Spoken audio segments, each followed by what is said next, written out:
বসেন, জায়গা পাচ্ছেন না ওখানে, ওই জায়গায় বসেন, আপনার পেছনে আরো মানুষ আছে, বসেন। একটা পাখা দেওয়া যায় না হালকা, 2-4 মিনিট একটু দেন।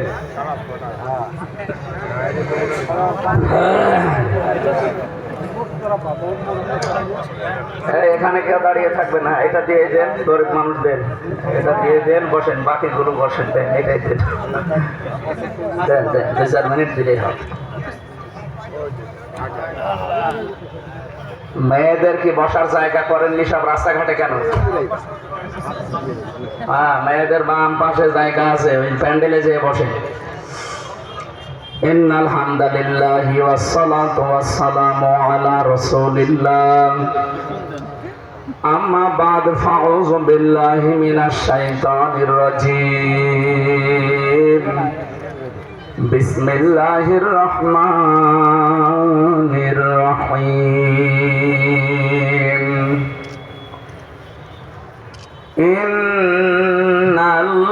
ইন্নাল্লাহা ইয়া'মুরু বিল আদলি ওয়াল ইহসানি ওয়া ইতা'i যিল কুরবা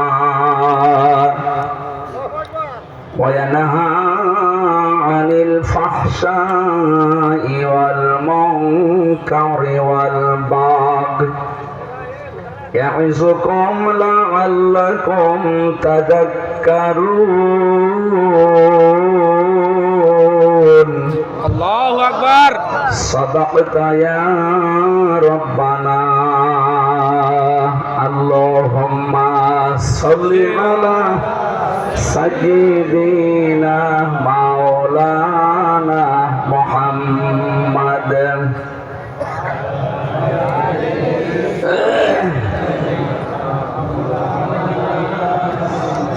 আলহামদুলিল্লাহ, বাংলাদেশের ঐতিহ্যবাহী জেলা কুড়িগ্রাম ধরঙ্গামারী থানার অন্তর্গত ময়দান মহাবিদ্যালয় ময়দানে মরহুম ভমর আলী মণ্ডল নুরানী হাফিজিয়া মাদ্রাসার হাফেজ ছাত্রদের পাগড়ি প্রদান উপলক্ষে দিনের বেলায় মহাবিশ্বের মহাবিশ্বয় আমাদের মালিক, আমাদের মনিব, মহান রব্বুল ইজ্জাত ওয়াল জালালের মুখের পবিত্র বাণী কোরআনে কারীম। কথা বলেন কেন? কথা বলা যাবে না ভাই, দাঁড়িয়ে থাকে থাক, ওর যদি ভালো লাগে দাঁড়িয়ে থাকতে থাক, বসে থাকলে বসে থাকেন, যদি জায়গা পান শুয়ে পড়ে, কিন্তু কথা বলবেন না, এইটা আমার অনুরোধ। এরপরেও কথা বলে কে গো? কথা বলা যাবে না ভাই। মাইকের আওয়াজ কানে লাগবে আমার, রিভার্ব দে। তাফসীরুল কোরআন মাহফিলের স্বনামধন্য সভাপতি, অত্র এলাকার সর্বজন শ্রদ্ধাভাজন ব্যক্তিত্ব, বিশিষ্ট শিক্ষাবিদ জনাব আমিনুল ইসলাম মণ্ডল, অধ্যক্ষ ময়দান মহাবিদ্যালয়, আতালাল্লাহু আমরাহু ওয়া বারাকাল্লাহু ফি হায়াতি, বলেন আমিন। এই কলেজে যারা লেখাপড়া করছে, ছাত্র এবং ছাত্রী ভাই বোনেরা, শিক্ষক শিক্ষিকা মণ্ডলী, সবার জন্য আল্লাহর দরবারে আগে দোয়া করছি, আল্লাহ এদের জীবনের অভাবগুলো দূর করে দাও। এদের চরিত্র মুহাম্মদ রাসূলুল্লাহ, হযরতে আয়েশা সিদ্দিকা তাদের মতো বানিয়ে দাও, বলেন আমিন। আমিন। মাহফিলের প্রধান মেহমান সাবেক জাতীয় সংসদ সদস্য কুড়িগ্রাম 1 আলহাজ সাইফুর রহমান রানা, দামাত বারকাতুহুমুল আলিয়া। উপস্থিত আছেন ভরঙ্গামারী সরকারি কলেজের অধ্যক্ষ আলহাজ আজিজুর রহমান সরকার স্বপন, বিশেষ অতিথি জনাব আলহাজ কাজী গোলাম মোস্তফা, জনাব আলহাজ আব্দুল কাদের মণ্ডল, জনাব আব্দুল সবুর। সার্বিক ব্যবস্থাপনায় যারা আছেন, বিশেষ করে আলহাজ জালাল উদ্দিন মণ্ডল, যার মাধ্যমে সেই কুষ্টিয়া থেকে পর্যন্ত কোরআনে কারিমের দাওয়াত নিয়ে এসেছি আপনাদের এলাকায়। এলাকার কৃতি সন্তান সমাজসেবক বড় ভাই জনাব ওসমান গনি মণ্ডল। এতক্ষণ যারা আলোচনা রেখেছেন, বিশেষ করে আমার শ্রদ্ধাভাজন বড় ভাই, ইসলামিক চিন্তাবিদ, শিক্ষাবিদ জনাব আলহাজ রুহুল আমিন হামিদি, আলোচনা রেখেছে মাওলানা হোসাইন মাহফুজ চুয়াডাঙ্গা, অন্যান্য ওলামা ইকরাম। বাতাস তো মনে হচ্ছে সে রওশনের সাথে মতো হচ্ছে, একটু জোরে দেন ভাই,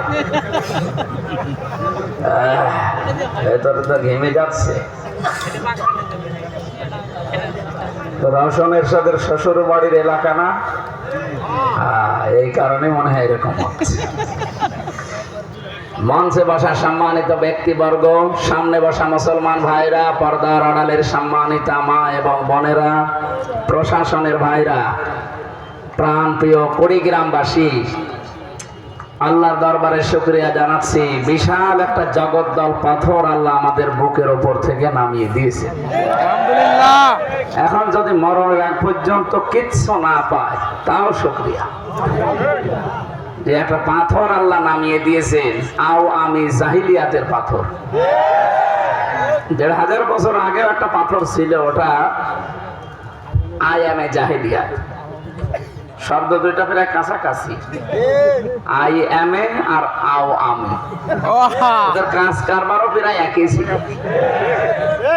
আমি ইতিহাস পড়ে যা পেয়েছি, আই এম এ জাহিলিয়াতের যুগে ওরা 14টা কাজ করতো বেশি। কিন্তু একটা বিষয় ওই জামানার পর ইতিহাস পড়ে আমি দেখেছি, ওরা ঘর থেকে কেউ বের হলে বাড়ির লোকজনের এই চিন্তা কখনো হয়নি যে আমার বাবা বা আমার স্বামী বা আমার ছেলে কোনোদিন আর ফেরত আসবে না, এরকম চিন্তা ওদের ছিল না, এরকম ভয়ও ছিল না। কারণ সে বাইরে যেত আবার ঠিক মতো বাড়িতে চলে আসতো। কিন্তু দেশটা এমন জায়গায় পৌঁছিয়েছিল, বাড়ি থেকে কেউ যদি বের হয়ে যেত আর ফিরে আসবে এই গ্যারান্টি আমাদের আসছিল না। এম ইলিয়াস আলী বাড়ি থেকে ঠিক বের হয়েছিল, আর ফিরে গেছে? বলেন না কেন? যারা ফিরেছে দেখেন তো কি দুর্বিষহ জীবন তারা পার করেছে। বিশেষ করে ব্যারিস্টার আরমান, এই লোকটা 8টা বছর আয়না ঘরে ছিল। আমান আজমি 10 বছর ছিল। আমি তো মিনিটাই ছিলাম, ছোটটাই, বড়টাই তো যেতে পারিনি। আমি জানি এখানে কি কষ্ট মানুষকে দেওয়া হয়।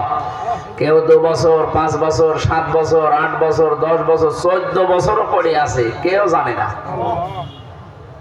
এত বড় বড় নখ হয়ে যায়, 7 দিন তো নখ না কাটলে বড় হয়ে যায়। একটা লোক 2 বছর, 5 বছর, 7 বছর, 10 বছর, 14 বছর, বলেন তার অবস্থা কি? তারে দেখলে মনে হচ্ছে যে অন্য মানুষ বেরিয়ে আসতেছে। কেউ কেউ এই নখ দিয়ে খসিয়ে খসিয়ে দেওয়ালের সাথে লিখে রাখে যে ভাই যদি বাইরে যেতে পারে এই নাম্বারটা জানাবেন যে এই নাম্বারের লোকটা এখনো বেঁচে আছে। এই হচ্ছে তাদের জীবন। আপনি টের পান কি সরে গেছে। সকালবেলা কয়েকটা ছোলা দিয়ে যেত, পচা ছোলা, আমি নিজে বলছি। দুপুর বেলা 1 মুঠ ভাত দিত, তো মনে হচ্ছে কেউ মাখিয়ে দিয়েছে। 4-5টা তরকারি একসাথে দেয়, তরকারিও আমার মনে হয় গরু তো খাবে না। তা যদি এমনি বসে থাকতে বলে তো ভালোই, পায়ের ভেতর দিয়ে হাত চালিয়ে দিত, দিয়ে সামনে লোহার ব্যারিকেড আছে, ওখানে হাত আটকিয়ে তালা লাগিয়ে দিত। আপনি কয় মিনিট এরকম বসে থাকতে পারবেন? হাত বাঁধা। আমার সাথে মুফতি ফখরুল ভাই ছিল, দেখতাম জেলখানায় আমার সাথে যখন দেখা হয়েছিল, ফাঁসির ওই কন্ডেম ছেলে, 3টা বছর আমার সাথেই ছিল লোকটা। 7-8 হয়ে হাত পা ছেড়ে দিয়ে দেখতাম ঘুমিয়ে আছে। কে ভাই এখন এইভাবে থাকেন?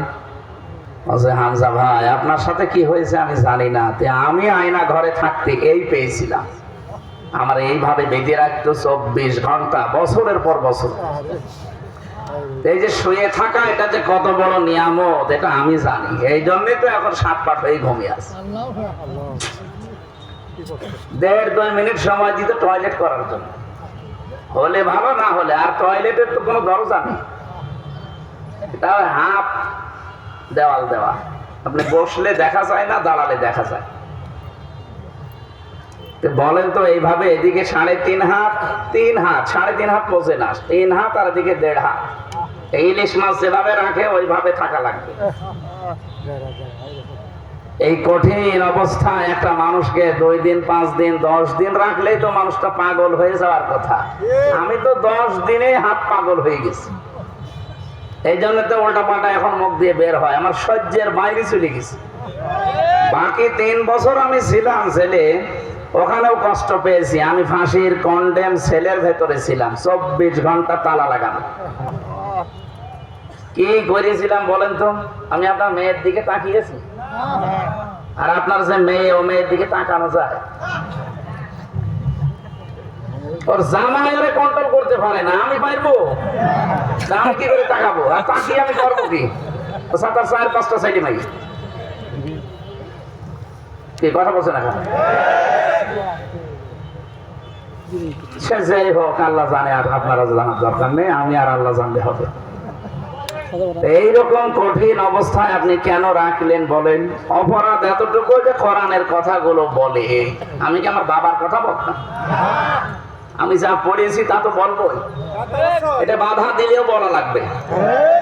কয়েকদিন আগে সিঙ্গাপুরে নিয়ে গিয়েছিল, যে আমারা বলছে মুসলমান আর কাফেরের ভেতরে পার্থক্য কি বলে। আমি কোরআনে কারিমের আয়াত দিয়ে আরম্ভ করলাম। এই পৃথিবীতে 4,500 ধর্মের মানুষ আছে। কত? 4,500। একটা মাত্র ধর্ম আল্লাহর কাছে মনোনীত, পছন্দনীয়, বাকি সবগুলো আল্লাহ নারাজ।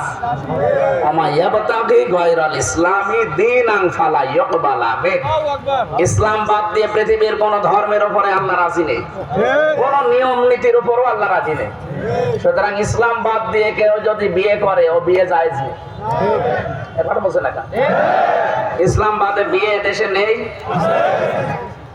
এই যে বরযাত্রী নিয়ে যান যারা, এটা ইসলামে আছে? ইসলামে আছে অলিমা। কি আছে? অলিমা। সত্যি করে একেবারে আকাশের নিচে জমিনের উপরে দাঁড়িয়ে আল্লাহকে সাক্ষী রেখে বলেন তো, যে অলিমা করেছেন কারা কারা বিয়েতে? একটা লোক নাই। অলিমা হয় যে একজন 2 হাত তুলেছে, 3 বছর বয়স, মানে ও মানে হাত বা 60 করছে। অলিমাও করবে না? না ভাই, আমি হাসির জন্য বলি নাই, বাস্তবতা এটাই। অথচ আজ হাজারো বিয়ে এলাকাতে হচ্ছে। অলিমার সিস্টেম নবীজি অলিমা করেননি, উনি বরযাত্রী নিয়েছিলেন। কোথায় পেলেন আপনি সিস্টেম? এটা হিন্দুদের। এই যে গায়ে হলুদ দেওয়া, অলিমা বাদ দিয়ে যারা বরযাত্রী নিয়ে যান 150, 200, 250, এগুলো হিন্দুদের কালচার। ওরা একবারে মেয়েকে সব দিয়ে দেয়। সুতরাং যারা এই কাজ করেছেন তারা ভুল করেছেন। সামনে যেন আর বরযাত্রীতে যাবেন না, দাওয়াত দিলে বলবেন না ইসলামে নেই, আমি ওর ভেতরে নেই। এই কথা বলে না কেন?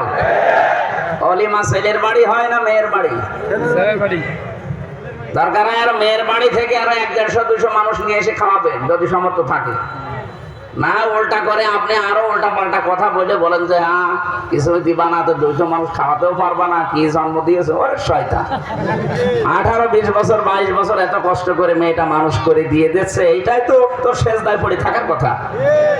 এরপর আবার টাকা পয়সা চায়, মানুষকে খাওয়াতে চায়। যারা বরযাত্রী যায় এটা ইতর একটা ছোট লোক, খাবার পায় না মনে হয়, এই জন্য বরযাত্রী যায়। আমি এর চাইতে আর নিম্ন কথা বলতে পারলাম না। আমি আশা করছি আগামীতে আমরা কেউ যেন আর বরযাত্রী না যায়, সিস্টেম তুলে দেব। এই দেশে সিস্টেম চালু হবে, 96% মুসলমানের দেশে বরযাত্রী না, অলিমা। কি হবে বলেন? যাবেন তো এরপরে বরযাত্রী? এখানে সামিয়ানার নিচে। আশা করছি আপনারা কথা মেনে নেবেন, কারণ আমি বারবার বলছি আমার ছেলে নেই তো আমার মেয়ে, আমার বাঁচা লাগবে না। ইসলামে আছে, আমি এই জন্যই বলছি। আমিও যেহেতু এটা মানতে পারি না এর আগে, কারণ আমি জানতাম না। আল্লাহ আমাদেরকে সামনে ইসলাম বাদ দিয়ে যদি বিয়ে করলে বিয়ে ঠিক না হয়, ইসলাম মান দিয়ে ব্যবসা করলে ব্যবসা হবে বলেন? আর যারা ইসলাম বাদ দিয়ে ব্যবসা করে খান, এই যে টাকা ছেড়ে রাখে, দেখি টাকা ছেড়ে রাখে, টাকা আসে, 1000 টাকা দিলে আরো 200 টাকা বেশি দেয়। কি বলে এটা? এই এলাকায় আছে? ওরে আল্লাহ, আমি তো মনে করছিলাম নেই। এটা মায়ের সাথে জেনা করার গুনাহ হচ্ছে। আপনি মায়ের সাথে জেনা করে এসে নামাজে দাঁড়ালেন, হবে নামাজ? রোজা হবে? হজ করে গেলে হবে? সুতরাং এই কাজে যারা আছে আমার মনে হয় এরকম মানুষ এখানে আসে নাই, তারপরেও যদি দু একজন আসেন তাওবা করে আজকে এটা ছেড়ে দেবেন, নয়তো আপনার নামাজ রোজা হজ দান সাদগা সব মাঠে মারা যাচ্ছে। চারিদিকে তো মাঠ দেখতে পাচ্ছেন, এই মাঠে মরি যাচ্ছে। আশা করছি এটা ছেড়ে দেবেন। কারা কারা হাত তোলেন তো। এই, এত মানুষ সুদ খায়।